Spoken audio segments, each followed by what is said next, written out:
Greetings, Nation. As the holiday season starts to unfold, I thought it'd be fun to review some Hallmark Christmas movies. We will be reenacting the most cringiest moments from each movie, as we have a couple members of LPTV to act these scenes out for us. Let's get started! The first movie of the day is the 2014 film with a score of 6.5 out of 10 on IMDb, A Royal Christmas.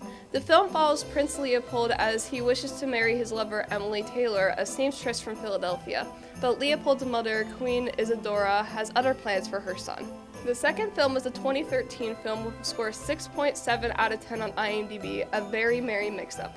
The film follows Alice Chapman, who goes to visit her fiancé's family for the holidays but accidentally goes to the wrong house. Shockingly, she instantly connects with the couple who lives there and becomes attracted to their son. When she realizes the mistake, she starts to wonder whether she might be happier with her newfound friends than her partner and his family.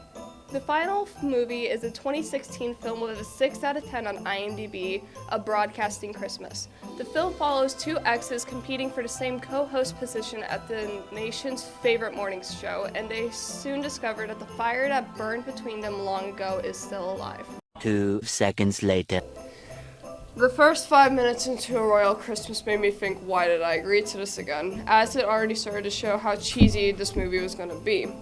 As the movie continued on, the cheesiness followed along with it, as it followed the cliche rom-com storyline. It follows Emily Taylor, who isn't like other girls, and her boyfriend Leo, who never mentions until very last minute that he is a prince.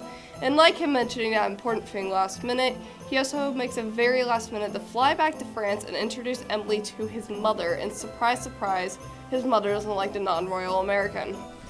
The film then follows Emily as she tries her best to become likened by the Queen, trying to fit in and act all royal, only to fail as the Queen sees her as an embarrassment and thinks that Leo is more fit for her Duchess Natasha, who looks exactly like the Queen when she was younger, and she even makes comments on that, not creepy at all.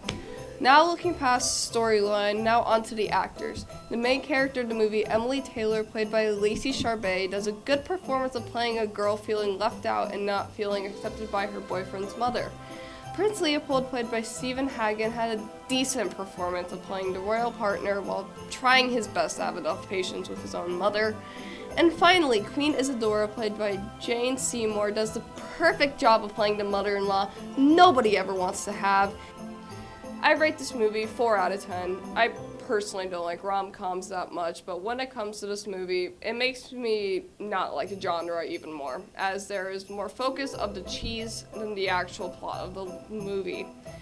While I personally don't enjoy this movie, or enjoy rom-coms, if you enjoy rom-com movies that don't really make that much sense but have a happy ending to the film, this is the film for you. Now, since the review's over, now on to the cringy scene moment from the movie.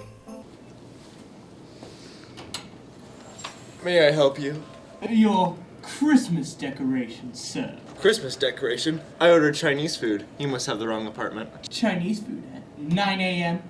Yeah, they're good with the pancakes. Pancakes? What kind of pancakes? Blueberry? Chocolate chip? Banana? Buttermilk. Oh, well, I'm in love with you. First 20 minutes into watching A Very Merry Mix-Up, I thought I was watching the wrong movie, and how could it change quickly? Before I had even watched the movie, I thought this would be the worst movie out of the 3, but I was shockingly wrong. This movie was surprisingly fun to watch, and it is a sweet romance movie to watch during the holidays. The movie is about Alice Chapman, who recently got engaged to her fiancé, Will Mitchum, and is about to spend her holiday with her new fiancé's family. Just as they both are about to go to the airport, Will has to stay behind for work stuff as he wants to sell Alice's late father's store for money. Great husband material. As she goes to the airport by herself to meet his family.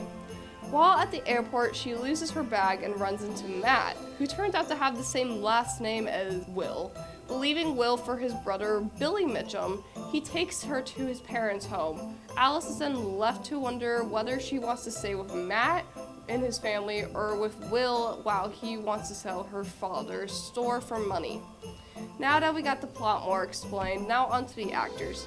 The main character being Alice Chapman, played by Alyssa Witt, Her performance is done actually very well as a woman who cares a lot about family and has to decide who she truly wants to spend the rest of her life with. Matt Mitchum, played by Mark Wybe, also does a great job of playing the guy who falls in love at first sight and is in fact the better boyfriend material than Will. I rate this movie 7.5 out of 10. I was actually really shocked at how much I was enjoying the movie and found myself rooting for Alice and Matt to get together throughout the entire movie. Even with me ranting about how much A Royal Christmas made me dislike the rom-com genre, this movie actually made it a little bit better for me. For everyone who enjoys a love triangle, a somewhat understandable plot, and a happy ending, this is the film for you. Now on to the scene reenacting. My name is Nathan Sheehan, and I'm madly in love with you. True. It's so true. I know this is going to sound corny, but love is corny. I'm gonna say it anyways. You told me that your favorite jelly bean flavor is toasted marshmallow because of that tasty, tasty, tasty skin. This is because it's you, Indomitable Exteriors. This is crazy. Love is crazy, baby. You are my sun, my rain, my life. Will you marry me? I don't know what to say. Yeah? There's a reason why Broadcasting Christmas had the lowest score out of the 3. I honestly forgot most of the plot of the movie while watching it, as the characters aren't memorable at all. The plot is very forgettable and just isn't a movie I would recommend, unless it was a joke recommendation.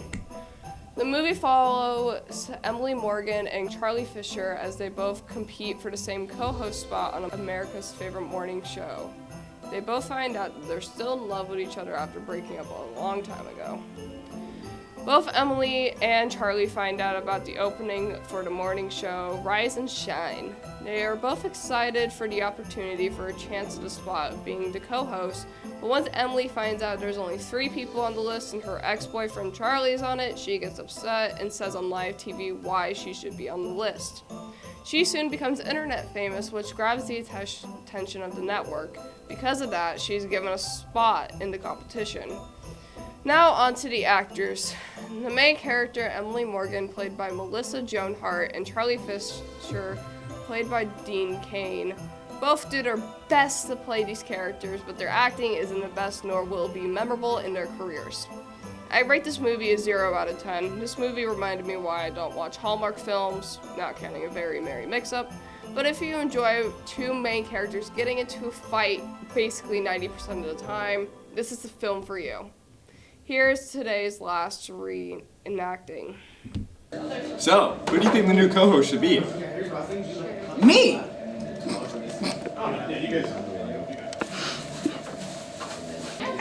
I'm serious. I've been sitting here for so long following the rules. I've been sitting right here at this desk dealing with you when I could be out there being a co-star of an amazing show. Alright, well, we'll be right back after we find out what the heck just happened.